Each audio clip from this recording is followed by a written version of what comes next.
Bom dia, povo abençoado de Jesus. Vamos para mais um estudo. Jó capítulo 28 ao capítulo 31. O capítulo 28 começa falando sobre a terra e sobre as suas riquezas, como o homem extrai da terra as coisas e como ele muda o curso das coisas na terra. E no versículo 12 e 13 ele fala de dois atributos do Espírito. Em Apocalipse 1,4, só te relembrando, fala João, as 7 igrejas que se encontram na Ásia, da parte daquele que é, que era e que há de vir, e dos 7 espíritos que se acham diante do seu trono. E aí fala sabedoria e entendimento, e aonde encontra a sabedoria e o entendimento, a Bíblia diz que o temor do Senhor é o princípio da sabedoria. E ela é árvore de vida para aqueles que nela esperam. Provérbios fala isso. Então, nós devemos buscar a sabedoria de Deus. Em Isaías 11, capítulo 1, 2, diz que do tronco de Jessé sairá um rebento, e das suas raízes um renovo, repousará sobre ele o Espírito do Senhor, o Espírito de sabedoria com entendimento, o Espírito de conselho e fortaleza, o Espírito de conhecimento e temor do Senhor. E a sabedoria de Deus, ela vem somente quando uma pessoa é nascida de novo. Lá fala o Espírito do Senhor, o Espírito de sabedoria. O Espírito do Senhor é a fé. Nós somos salvos pela fé. E depois que somos salvos pela fé, temos que pedir a Deus sabedoria. Tiago, capítulo 1, verso 5, fala: necessita alguém de sabedoria? Peça a Deus, que a ninguém nega. E Ele vai dar, mas peça com fé, em nada duvidando.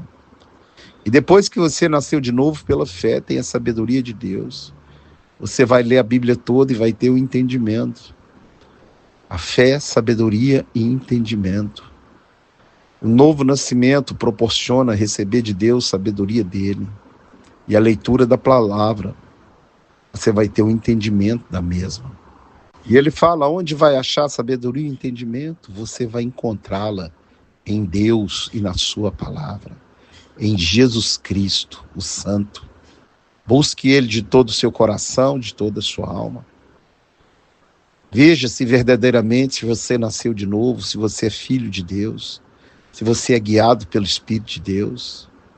Em Romanos 8,15 fala que o verdadeiro, que não recebeste o espírito de escravidão, mas o espírito de adoção, que você não recebeu o espírito de escravidão para viver outra vez atemorizado. Em Romanos 8,14 diz que o próprio Espírito testifica com o nosso espírito que somos filhos de Deus.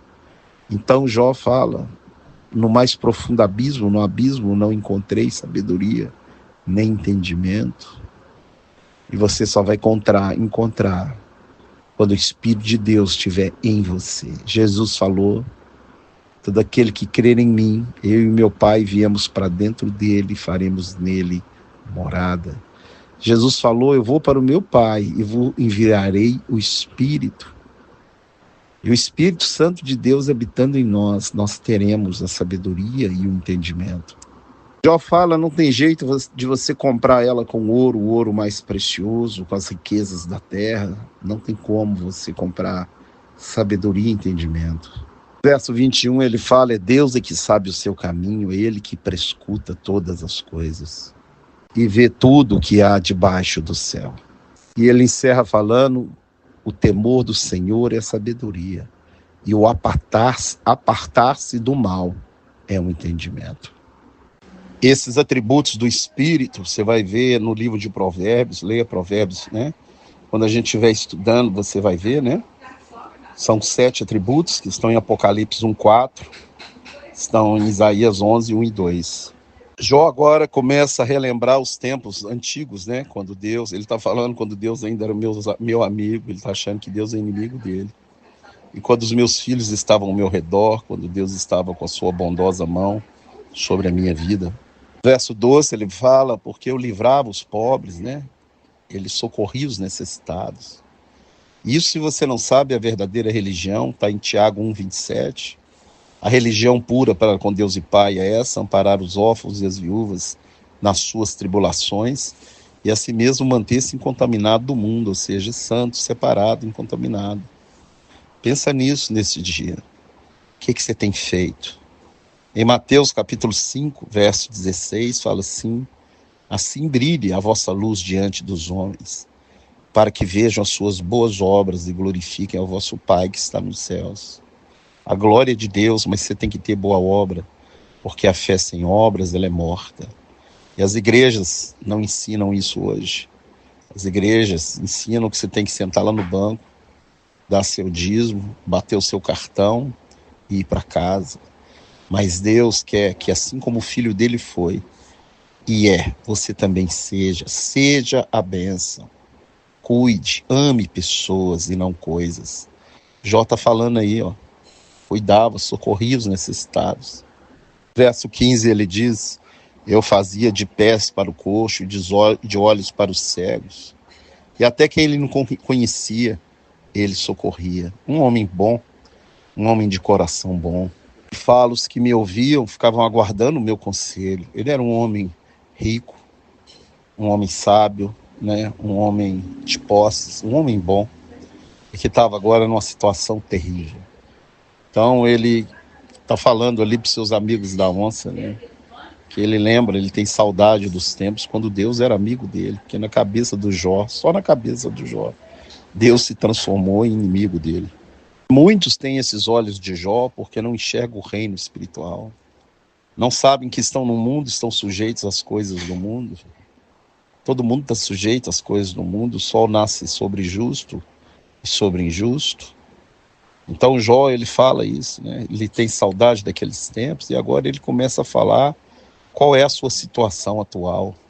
A situação que ele perdeu todos os seus filhos, seus bens, está coçando com caco de telo, o mau hálito afasta a mulher dele, e o seu cheiro repugnante afasta os seus irmãos de carne.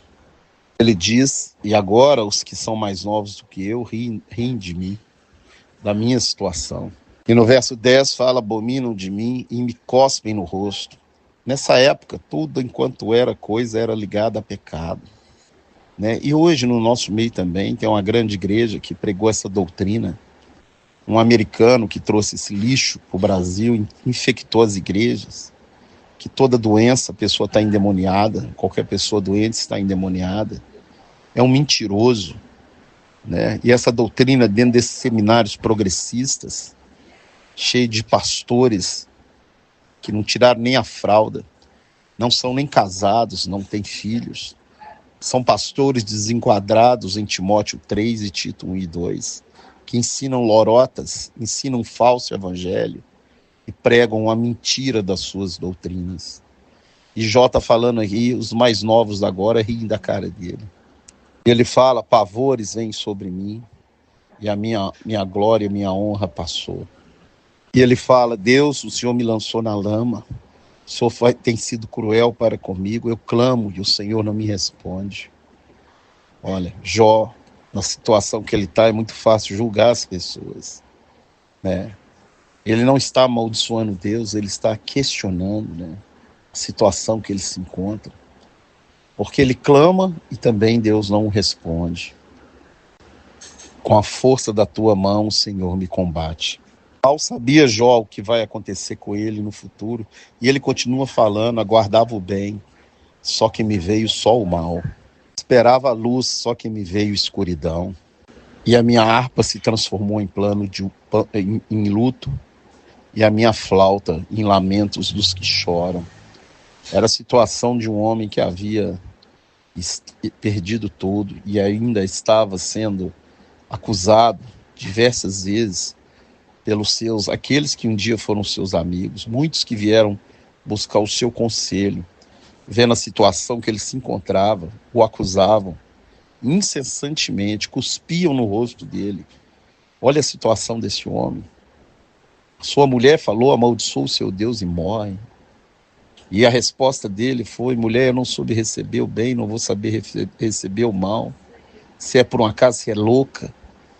Deus deu, Deus tirou, bendito seja o nome do Senhor. E Jó agora começa a falar da justiça dele, que os seus olhos nunca olharam para outra mulher.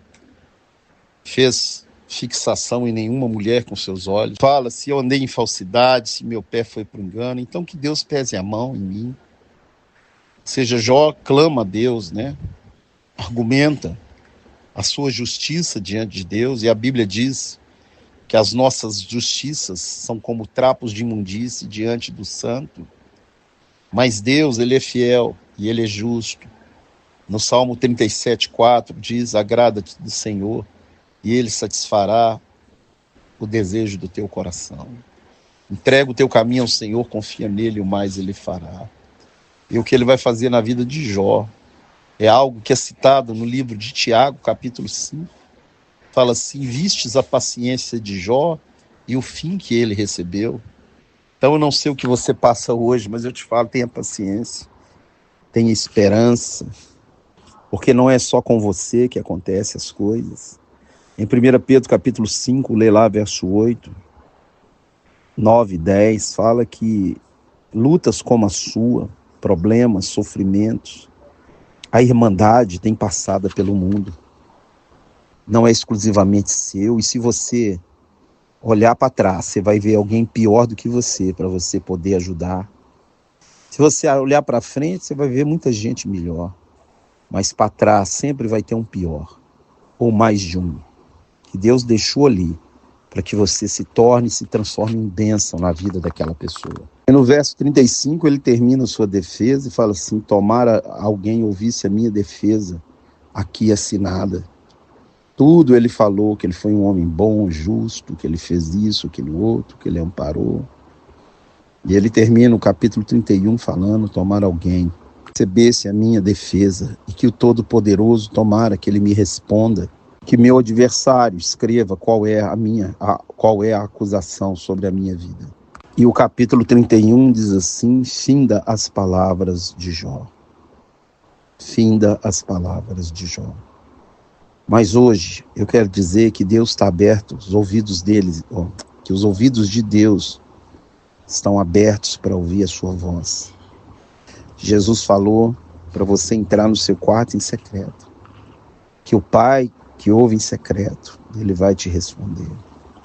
Não cesse de clamar. 1 Tessalonicenses capítulo 5 fala, orai sem cessar.